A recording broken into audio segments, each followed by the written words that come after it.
We climbed a mountain, and I picked wildflowers and put them in her hair. And at the top we found a meadow and danced barefoot in the grass. And I'm not lying, there were bluebirds in the air.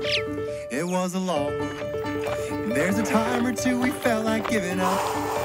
But every fall and every stumble made us stop and see the wonder. And with your hand in mine we pushed on towards the top. Why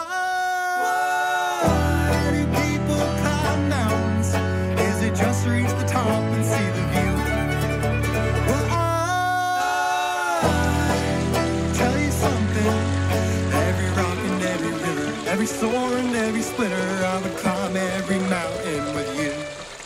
Well, the clouds rolled in. There was lightning, there was thunder, there was rain. And as we hid beneath our shelter, all the doubts that we had felt came pouring in as a flood we had to face. Then came the sunshine, the clouds rolled back and color filled the earth. And the rain had brought the flowers, you could sit and stare for hours. The toil and the struggle showed its worth. Why do people climb mountains?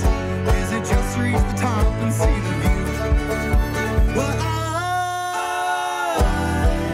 tell you something. Every rock and every river, every soar and every splitter, in the summer, in the winter, when it's warm and when we shiver, I would climb every mountain with you.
Yeah. That was good. That felt good.